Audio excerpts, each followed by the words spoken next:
Bonjour à tous, ici Adrien. Aujourd'hui on est le mercredi 28 septembre 2022 et dans cette vidéo nous allons voir ensemble comment installer une version plus récente de PHP sur notre serveur Debian. Alors pour ce petit tuto vidéo, je vais me connecter à la machine 192.168.21.101 qui nous propulse une Debian en version 11.5, c'est la dernière version stable de Debian au moment où j'enregistre cette vidéo. Dessus, j'ai déjà installé un serveur web, Apache pour ne pas le nommer, ainsi que quelques modules PHP. C'est pas le but de la vidéo de vous montrer comment on installe un serveur web ainsi que PHP. Je vous renvoie à l'article présent sur linuxtricks.fr intitulé Debian, installer un serveur LAMP. Alors pourquoi voudrions-nous installer une version plus récente de PHP sur cette Debian? Eh bien, par défaut, sur Debian 11, il s'agit de la branche 7.4 de PHP qui est présente ici.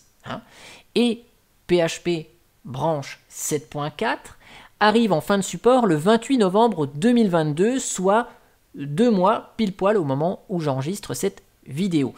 Et donc par conséquent, certains éditeurs d'applications qui fonctionnent grâce à PHP vont se dire, bah voilà, la branche 7.4 elle est obsolète et moi mon produit dans la prochaine version, je vais demander une version minimale de PHP 8.0 parce que j'ai vraiment envie de profiter des nouvelles fonctionnalités qui sont présentes dans PHP 8.0. Et donc si votre serveur tourne sous Debian 11, vous allez être embêté. C'est le but de ce petit tuto vidéo, c'est de voir comment ajouter le dépôt additionnel sur i.org qui va vous offrir d'autres versions de PHP. Alors, pour faire ça, déjà, il faut évidemment vous connecter sur votre serveur Debian et mettre à jour votre système. Alors, au moment où je vous enregistre la vidéo, mon système est à jour, je l'ai fait juste avant. On va installer quelques petits outils, quelques petits paquets dont nous aurons besoin par la suite avec un simple apt install. Et on va installer apt transport HTTPS, puisqu'on va mettre en place le dépôt avec HTTPS.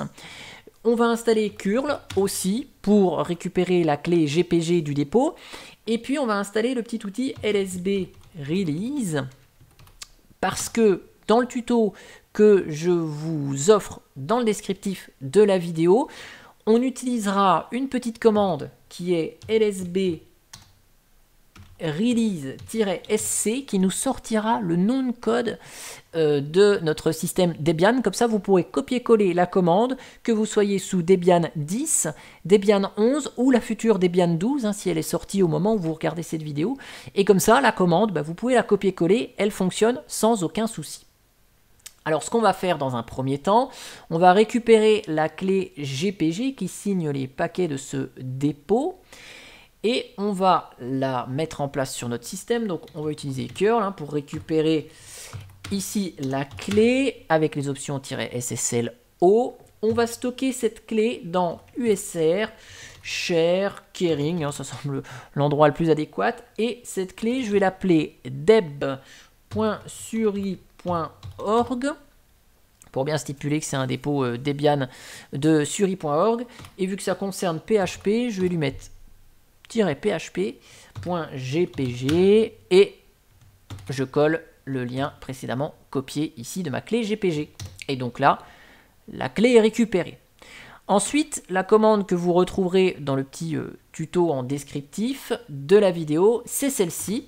Donc, on va créer un fichier suri.php.list dans etc apt source.list.d. Donc, on va faire ça dans un fichier spécifique pour ce dépôt. Et donc, on va écrire cette ligne-là, deb suivi donc de l'adresse du dépôt. On va bien lui dire que les paquets sont signés avec la clé que l'on vient de récupérer à cet emplacement-là. Et on utilise le petit lsb release-sc qui va donc nous positionner bullseye dans ce fichier, puis main ici. Et donc, on retrouve une ligne caractéristique de la définition d'un dépôt sous Debian. Et une fois que ça c'est en place, on fait le petit apt update.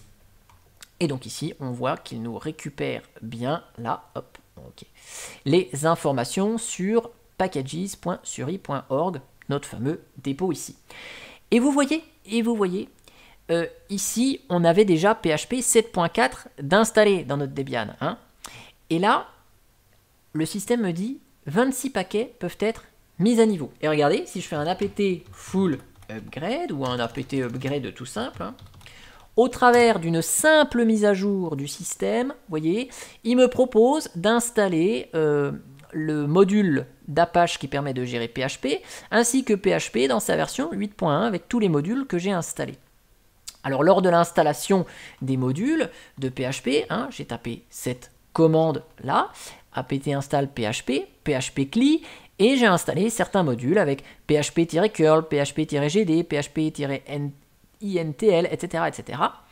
Et donc, ce qui se passe ici, c'est qu'avec une simple mise à jour de mon système, il va me basculer vers PHP 8.1. Oui, mais attention, parce que le fichier de configuration php.ini que vous pouvez modifier pour changer quelques paramètres de PHP, il se situe dans etc php 7.4 apache 2 php.ini.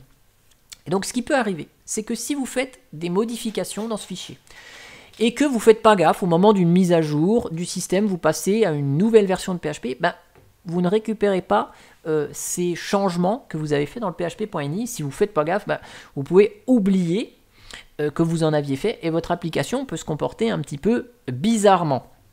Donc, ce que je vous conseille, hein, c'est de ne pas procéder à la mise à jour comme ça, parce que là, on se dit, oui, d'accord, ok, je bascule en 8.1, mais imaginons que dans 2 mois, le dépôt ici, Suri se dise, bah tiens, je vais mettre par défaut PHP 8.2, vous faites une mise à jour où vous avez automatisé les mises à jour de votre système, bah, vous basculez en 8.2 sans faire gaffe.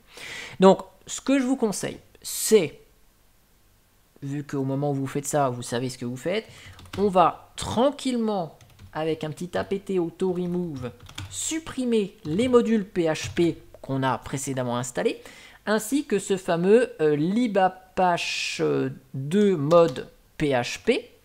Voilà. Donc là, vous notez bien ce qui va désinstaller, hein, puisque ici, on avait installé PHP curl, GD, enfin vous notez les modules que vous désinstallez. Hein. Donc là, ok. Éventuellement, avant, vous sauvegardez hein, votre fichier php.ini, hein, vous faites une petite copie, vous notez ce que vous avez modifié dans le php.ini. Et puis, maintenant, on va réinstaller nos modules PHP, mais on ne va pas installer, vous savez, php-cli, PHP, je vous montre juste avec deux, hein, GD. Là, si je fais ça, il va bien m'installer les PHP en version 8.1. Non, non, non, on ne va pas faire ça. On va bien lui spécifier ici 8.1. 8.1, comme ça quand la version 8.2 va sortir, il n'y aura pas automatiquement de nouvelle version. On fixe bien l'installation de PHP 8.1 par ce biais-là. Et donc, bien sûr, on va installer le libapache 2-mode-php de la même manière en préfixant 8.1. Donc là, j'avais installé PHP CLI tout à l'heure, donc PHP clip, on avait PHP GD, on avait PHP intl, enfin bref, vous réinstallez vos modules, comme ça, ça vous évite de retaper PHP 8.1- le module, etc. Hein, donc là, je vais en réinstaller juste quelques-uns, c'était pas forcément les mêmes, hein, mais c'est bien pour vous montrer la procédure ici, zip, mb, string par exemple. Voilà, hop, et donc là, ça va bien m'installer cette version 8.1 précisément en provenance du dépôt Suri ici. Et une fois que PHP est installé, sa version 8.1, vous voyez, les fichiers, les modules et tout ça, ça va dans etc PHP 8.1. Et non pas, comme tout à l'heure, dans etc PHP 7.4. Donc ça s'installe bien dans un autre endroit. Une fois que tout est installé, eh bien il vous suffit simplement de faire un petit systemctl restart Apache 2 pour redémarrer le serveur web et prendre en compte ces nouveaux fichiers de configuration de PHP 8.1. Et là, si je rafraîchis ma page qui affichait un simple PHP info, vous voyez qu'on est bien en présence de la version 8.1.10 de PHP, donc cette fameuse branche 8.1, et vous voyez le fichier de configuration php.ini, il est dans etc php 8.1 à page 2 php.ini. Donc là, si j'avais personnalisé au préalable mon fichier php.ini, ben là c'en est un nouveau qui est appelé, le chemin est différent. Et donc voilà, en quelques minutes, de manière assez détaillée, je préférais bien vous expliquer toutes ces étapes, comment basculer vers une version plus récente de PHP sur cette Debian 11. Voilà. J'espère que vous avez tout compris. Dans tous les cas, je vais rédiger un petit article sur linuxtricks.fr qui vous récapitule l'ensemble des commandes que j'ai passées avec des petites explications complémentaires et je vous mettrai bien évidemment le lien dans le descriptif de la vidéo en plus de ce petit article qui vous permettait d'installer un serveur web avec PHP et la base de données MariaDB. Comme ça, vous aurez tout ce qu'il faut et je modifierai ce petit tuto avec un lien vers cette précision si vous voulez direct une version plus récente de PHP. En tout cas, j'espère qu'elle vous a plu cette vidéo, que vous avez apprécié le contenu et moi, je vous dis à bientôt pour une prochaine vidéo. Allez, ciao, ciao, bye bye.